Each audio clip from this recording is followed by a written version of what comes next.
Welcome to Electrified. It's your host, Dylan Loomis. To kick things off today, I'll give you what will probably be music to most of your ears, that so far in 2020, according to S3 Partners, Tesla short sellers have lost about $35 billion in 2020, with $8.5 billion of that being lost in November alone. To give you some context, the entire US airline industry has only lost $24.2 billion through the first 9 months of 2020. It's typically this group of short sellers that has criticized Tesla for losing around $6 billion from the first results reporting back in 2008, or in other words, the money they have lost in the past 12 years. And so look, this is a perfect example of if you play stupid games, you win stupid prizes. Next up, I wanted to show you this really cool video from Sebastian Vittel on YouTube of him drifting with a Model 3 in Flaine in the French Alps. This was a closed road for about 1 hour as apparently a snow patroller needed to do some avalanche manual triggering. You can almost see the incredible weight distribution of Teslas in this video. This is a Model 3 2020 version with track mode V2 software and 18-inch wheels with Michelin Pilot Alpine 5s, size 235/45/18, and tire PSI of 41. Track mode is on, autopilot is off, regeneration is 100%,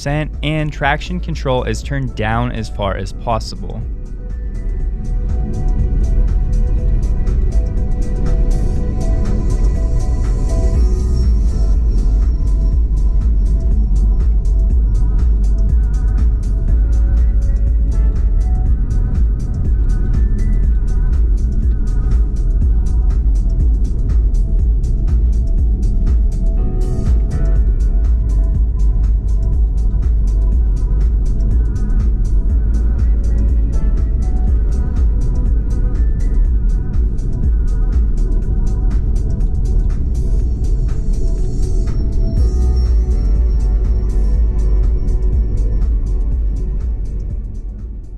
Next up, our Tesla software hacker Green tweeted he found something that is still raw, but more substance than just being random in the code. And if you take a look in the top left corner, you can see add waypoint. It's looking like the heavily requested waypoint feature could be around the corner for Tesla. These are really important for proper battery charge management, as if the car thinks every destination is final, it will assume it's okay to arrive there with a 0% state of charge. Green also said waypoints with dropped pins on the map is an option too. In case you're not familiar, waypoints would just be the ability to input multiple destinations on one trip, like stopping at a gas station, then your parents' house, and then to the airport. So it would of course be a big deal for a lot of people if we got this in the holiday release, but we shall see. We got a statement from EVANNEX co-founder and president Matt Pressman that about 70% of the orders they've been receiving lately are for Model Y aftermarket products. EVANNEX is just an aftermarket Tesla products and accessories company. So of course this is just an estimated anecdote, but the point here is most people go to EVANNEX right after they purchase their new car. So with this statement that was, by the way, apparently confirmed as about right by a Tesla store employee, this would imply that about 70% of new Tesla sales are Model Ys right now. This,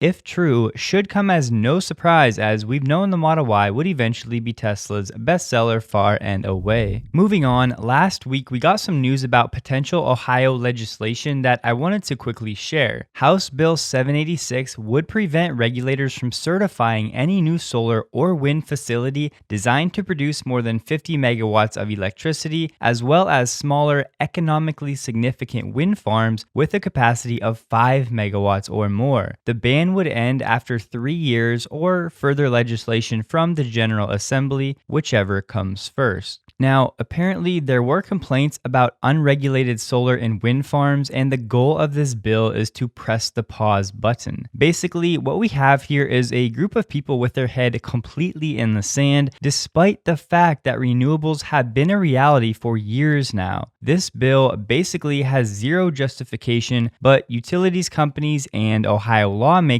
have been trying to stop the renewable energy transition since 2012. I'm personally doubtful this bill still will generate enough traction to pass, but it shows how plenty of people in power probably shouldn't have it to begin with and really are still clueless when it comes to what's going on in the world and what the latest technology can offer us as a species. Next up, let's take a listen to Gene Munster defend Tesla yet again, talking about how Tesla's story will evolve. Let me ask you separately about Tesla, because it's a company we talk to you about constantly, and I know you have. I wonder whether you have some new views now that we're entering this S&P 500 period, but you're also seeing these memos and emails leaking from Elon Musk saying you got to keep your costs down. You got to keep your costs down because I think that there's going to be now pressure on operating returns. Well, I think that's just prudent business. I think it's a sign that Elon is kind of evolving.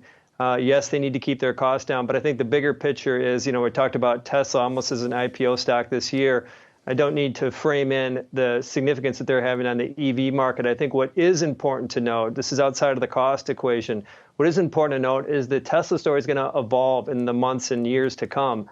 And specifically, they're not just going to be a car company. They're really going to take their tech that they're defining and pioneering with auto and applying it to markets. This is a big deal because when you think about a segment, take for example insurance. Elon has recently said that there's 30 to 40% of the value of the car could be in insurance.